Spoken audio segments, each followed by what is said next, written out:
Nearing the end of 2019, we were introduced to a new update in Warframe, the Old Blood, which brought along a long-awaited nemesis system in the form of Kuva Liches. Despite being a slightly odd system to get used to, Kuva Liches brought along a lot of content to the game. Yes, of course, mainly in the form of useless grinding, trying to get that 60% weapon, but it brought a lot of cool weapon variants, some of which are many people's main weapons today. DE has dropped small updates here and there to keep us all interested until the next big upgrade and change to this was ready.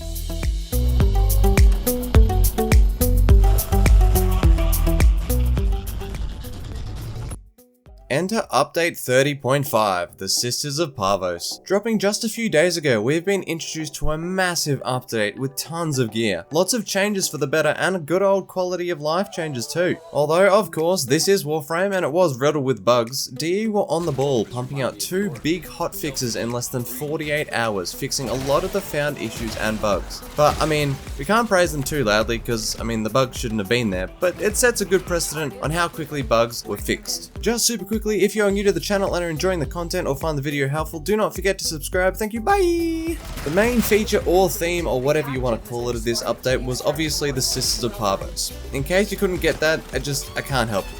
Intended to be a Corpus variant of the Kuva Lich system. Alongside these new sisters brought a massive slew of changes to the system itself, as well as a lot of juicy gear to farm.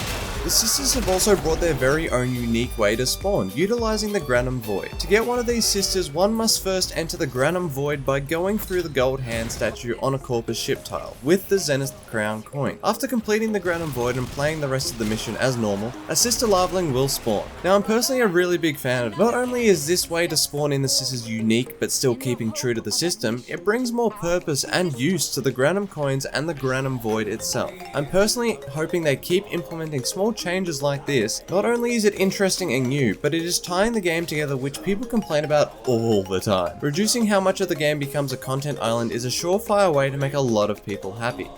Alongside this, they have brought in a lot of changes to the way liches and sisters work overall. Firstly, instead of a lich/sister spawning randomly on any planet it feels like, we now have a set order of what planets our nemesis will take over. You can see this order on the screen here. This means that publicly finding missions is a lot easier, and if you wish to farm liches with your friends, it's really easy too. A really good change focusing on keeping players playing together instead of random locations for changes of pace. The new murmurs for sisters are these hounds, which are introduced as also companions to the sister liches. On top of this, DE has decided to reduce some of the grind when farming these sisters, and of course, its counterpart liches. Murmurs requirements have been decreased massively. Previously, to get all 3 requiems required completing roughly 18 to 19 missions, which has now been reduced to about 12 to 13 on average. That is a 33% reduction in the amount of grind per lich. That's incredible. Big ups to DE for that one. In my personal experience the last 2 days, I've enjoyed liches much more because I don't feel like I'm locked into a lich for a massive amount of time. The final stage for taking down a sister is now completely different too. No longer is it a straightforward complete the requiems and you win. You now go to Railjack for the final big showdown, which again, they're finally working on reducing the impact of content islands by linking all these game modes. Good work, DE. This final showdown occurs after completing all the requiems like you used to. This final fight spawns inspectors to defend the sister and really makes more use out of the lich sister level system due to some other changes that they've now brought out. The changes in question have been brought in to reduce the cheese potential. The code for how the liches resist damage has been altered slightly, meaning now making sure to use the weakness of the nemesis correctly as well as altering your build for the fight is a requirement, and making sure to take out your lich at a power level as low as possible is also super important. Previously, while this was kind of important, you could get away with it by just ignoring it and using a very cheesy method. However, when you complete this final fight, there are finally some good extra rewards on the side. Liches and sisters can now drop Ul, which is a Requiem mod that fits in for any Requiem, meaning you can straight up skip guessing a mod if you need to. This has a 25% chance to drop from a killed lich, and the Ul can be used 3 times like a normal Requiem. They also have a 25% chance to drop ultimatums, which are essentially just a beacon for liches, allowing you to force a lich to spawn if you know the mods and you just want to take it down faster. These 2 changes do a couple of things. Firstly, they bring way more actual useful gear into the game that you get from doing liches. And secondly, it increases the speed of hunting and rewards very active hunters. Overall hunting is so much faster and it's way more enjoyable. Along with this system, there are 8 Tenet weapons that come from the sisters. Tenet just being the new name for these instead of the Kuva Lich name. These weapons are varied and interesting. I'll be posting more content on them in the coming week as I obtain and test them. Alongside the weapons, we have 7 new ephemera, bringing the total number of ephemera and cosmetics even higher. And we love our cosmetics. Expect to see high prices for sisters with these ephemera over the coming weeks.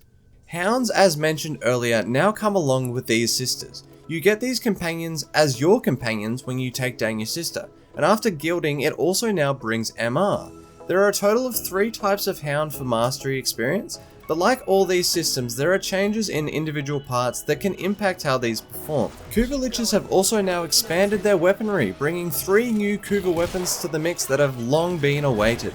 The Kuva Heck, the Tsar, and the Gratla. All super fun weapons and great additions to the Kuva arsenal. The next big part of the update is our Surfer Girl is finally here. She has been teased for a long while, but Yreli is finally arrived.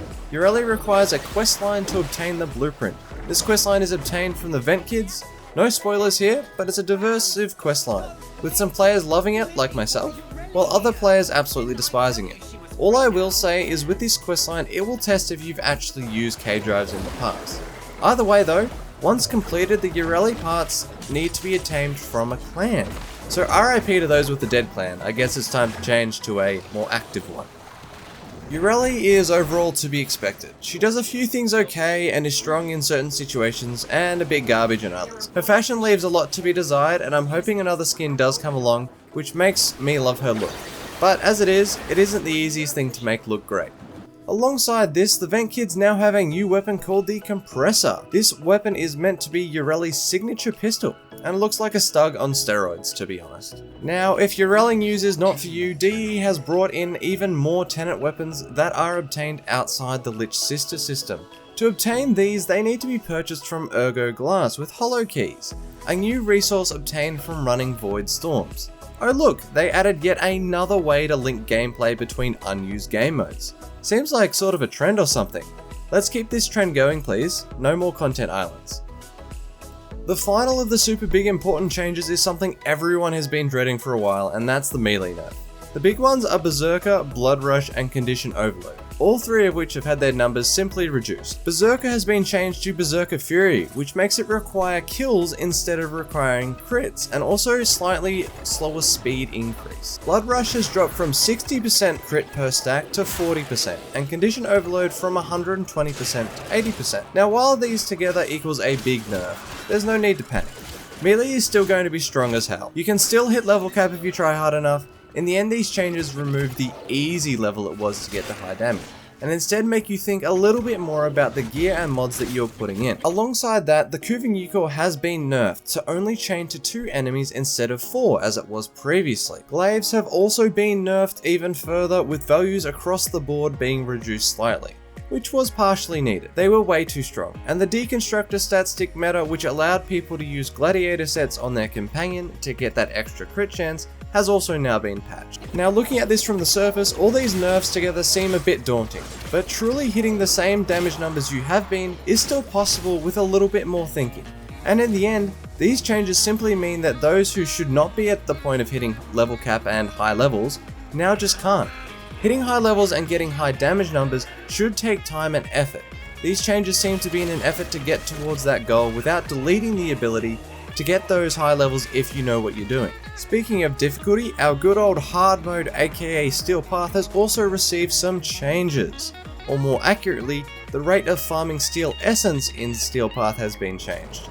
Steel Essence now has a 5-minute timer on its drop, meaning no longer can you hold tons of Steel Essence on the ground and wait for a cap buff. But at the same time, Steel Essence has also had their missions gone from 3 to 5 Essence as a reward. Basically from DE's perspective, they want to increase the lower average, but also nerf the super efficient meta. This leads to a more active style of play with Steel Path and Essence, and I see where they're coming from, but I believe it wasn't super needed. This is the second time that DE has had to make big changes to the Steel system due to efficient farms being found. In my opinion, the big efficient farms should be left alone and the prices of the store raised by a small amount. Enough that newer players can still get the stuff that they need, but negates part of the super meta farms being too efficient. In the end, that is what the game is about, being efficient and getting big numbers. And it seems anytime the community find a way to get there, they are met with a, no, you are having too much fun, in the wrong way, please stop. But at least to be fair, they have tried to offset this. Acolytes in Steel Path now also drop the new arcanes being brought into the game, these being the primary and secondary arcanes, bringing once again more purpose to a game mode that is forgotten, excluding a few small things, linking Steel Path and the progression of strength more together, which is a good thing. Alrighty, those are all the big changes, so quick fire time on all the changes that are noteworthy, but I don't want to talk for 10 years, so here we go. Railjack Commander 10 has been brought in finally. More Railjack missions are bringing in more gear. Parazon slightly has been reworked to allow more chance of getting the Mercy kill because, you know, we all super cared about that. A new Ember skin which looked freaking sick! A new Syndicate offering in every single Syndicate including emotes and armor, just baseless grind to be honest. A new Hamlet segment which increases level 15 of the Hamlet as new abilities as well. New Deimos enemies, because we all still play Deimos every day, don't we? As well as new dojo rooms that no one really cares about, new community glyphs, and lots of bug fixes, which we can all appreciate. And, of course, the most super important change you've all waited for. When using Muslon with Ammo Chain, ammo went from 1799 to 1800. Yeah, what a buff and an incredible fix that we were all really looking forward to. So, where does this update put us, and how does the update fare overall? Content-wise, they just smacked us hard with everything, and they were like, enjoy grind. It's a fantastic amount of stuff to grind. So many new weapons and pieces of gear, entire new arcane sets to farm, tons of quality life changes including increasing the speed of lynches, thank God. And for me, the most important part is something that I mentioned multiple times. These content islands have been reduced a little bit. Linking Sisters and Liches to the Granum Void and Railjack, linking increasing arcane progress to Steel Path. These are changes that are needed. Changes that reduce this issue of these things having no point to play after a certain point. And I'm incredibly happy that they finally made some effort to make these changes. There were so many more small things that I could not fit into this video if I wanted to get it done this lifetime. So make sure to check out the patch notes, which I will link in the description. Overall, I'm really happy with this update. With a ton of new stuff to farm and test, lots of quality of life changes that were needed and revitalizing game modes that were lost, very well done. Of course there are going to be people who are unhappy, especially with the melee modes. But in the end, this update gives us so much stuff, and the small damage we lost, we gained into other areas. I do hope you liked this video and maybe you learned something about the update that you didn't already know. If you did enjoy, don't forget to leave a like. Maybe tell me your favorite change of the update in the comments. Much love, and Robo out.